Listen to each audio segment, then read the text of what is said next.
अब हम डिस्कस करेंगे साइन कन्वेंशन के बारे में। तो साइन कन्वेंशन के लिए देखिए, ये जो लेंस है ये प्रिंसिपल एक्सिस होता है, ये इसमें ये सेंटर होता है, यहाँ पे ये फोकस होता है और एक फोकस इस तरीके से यहाँ पर होता है। तो देखिए जो लेंस होता है, लेंस के केस में जो हम फोकल लेंथ मेज़र करेंगे तो वो सेंटर से मेज़र होगी। तो सबसे पहले देखिए, ये हमने कॉन्वेक्स लेंस लिया है, तो कॉन्वेक्स लेंस के केस में जो हम फोकल लेंथ लेंगे वो इधर लेंगे। अब ये जो होगी ये फोकल लेंथ होगी। अब क्योंकि ये जो फोकल लेंथ है वो सेंटर से राइट में मेज़र हो रही है इस तरीके से, तो इसको हम पॉजिटिव लेंगे। तो जो साइन कन्वेंशन है वो मिरर की तरह है कि जो सेंटर से लेफ़्ट के डिस्टेंस होंगे यहाँ पर इस तरीके से, उसको हम नेगेटिव लेंगे। सेंटर से जो राइट के जो डिस्टेंस होंगे वो पॉजिटिव लेंगे। प्रिंसिपल एक्सिस से नीचे के जो डिस्टेंस होंगे उसको हम नेगेटिव लेंगे और प्रिंसिपल एक्सिस के जो ऊपर के जो डिस्टेंस होंगे उसको हम पॉजिटिव लेंगे। ये इसमें साइन कन्वेंशन है यहाँ पर। तो अब जो कॉन्वेक्स लेंस होता है उसमें जो फोकल लेंथ हम लिखते हैं वो ये लिखते हैं कि जो उसमें फोकल लेंथ ली जाएगी उसमें वो यहाँ पर पॉजिटिव ली जाएगी। उसके बाद अगर हम बात कॉनकेव लेंस की करते हैं तो देखिए कॉनकेव लेंस में ये हमारे पास यहाँ पर सेंटर होगा, तो जो फोकल लेंथ मेज़र होगी इस केस में वो इधर होगी। सेंटर से एफ का जो डिस्टेंस होगा उसको हम फोकल लेंथ कहेंगे, तो ये यहाँ पे स्मॉल एफ है। अब ये जो फोकल लेंथ है वो सेंटर से लेफ़्ट में ली जा रही, तो इसको हम इसलिए नेगेटिव लेंगे। तो जो कॉनकेव लेंस होगा उसमें जो फोकल लेंथ होगी वो यहाँ पर नेगेटिव होगी।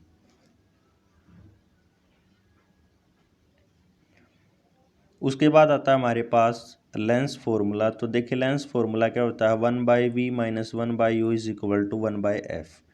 अब देखिए मिरर में और लेंस फार्मूले में क्या डिफरेंस है कि जहाँ पर माइनस है वहाँ पे प्लस था मिरर फार्मूले में, तो यहाँ पे माइनस होगा।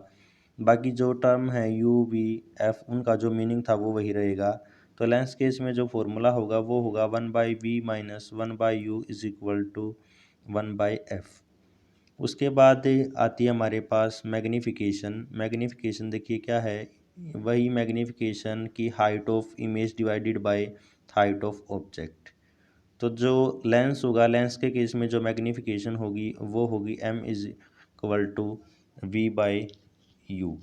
तो जो इसमें मैग्नीफिकेशन है वो v बाई यू है, जो मिरर में थी वो माइनस v बाई यू थी।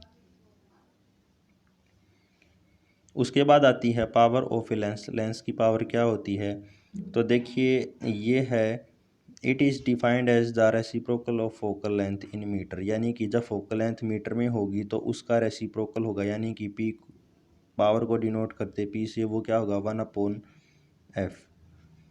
तो दूसरी डेफिनेशन क्या है कि द डिग्री ऑफ कन्वर्जेंस और डाइवर्जेंस ऑफ लाइट रे, यानी कि कोई भी जो लेंस है वो लाइट रेज को कितना डाइवर्ज कर रहा है, कन्वर्ज कर रहा है, उसको हम बोलेंगे पावर। तो पावर क्या होगी, 1/ फोकल लेंथ होगी, यानी P is equal to 1/f। अब इसकी जो SI यूनिट होती है पावर की वो होती है डायप्टर, उसको हम D से डिनोट करते हैं, और 1 डायप्टर होगा 1 मीटर इनवर्स। तो 1 डायप्टर की अगर हमें डेफिनेशन देनी हो तो वो हम लिखेंगे 1 dioptre is the power of lens whose focal length is of 1 metre. यानी कि 1 डायप्टर वो पावर है लेंस की जब फोकल लेंथ 1 मीटर है। अब देखिए जो कॉन्वेक्स लेंस होता है उसमें फोकल लेंथ पॉजिटिव होगी। पहले तो P की जो वैल्यू हमने बताई, P की वैल्यू बताई 1/f। अब जो P की वैल्यू है वो F पे डिपेंड कर रही है, तो अगर F की वैल्यू पॉजिटिव होगी तो पावर पॉजिटिव होगी, और F की वैल्यू नेगेटिव होगी तो पावर नेगेटिव होगी। तो कॉन्वेक्स लेंस के केस में जो फोकल लेंथ होती है वो पॉजिटिव होती है, तो इस केस में जो पावर होगी वो पॉजिटिव होगी। और जो कॉनकेव लेंस होता है उसमें जो फोकल लेंथ होगी वो नेगेटिव होती है, तो इसमें जो पावर होगी वो नेगेटिव होगी। अब अगर हमारे पास एक से ज़्यादा लेंस और उसको हमने कंबाइन किया तो जो टोटल पावर होगी कम्बिनेशन की वो होगी P इज इक्वल टू तो ये हो गया हमारे पास total power P is equal to P1 plus P2 plus P3। तो ये हमारे पास कम्बिनेशन की पावर है। तो ये चैप्टर था हमारे पास लाइट रिफ्लेक्शन एंड रिफ्रैक्शन, जिसको हमने यहाँ पे डिस्कस किया। अब आगे हम इसके कुछ क्वेश्चंस को भी करेंगे और आगे हम नेक्स्ट चैप्टर को भी डिस्कस करेंगे। So thanks for watching.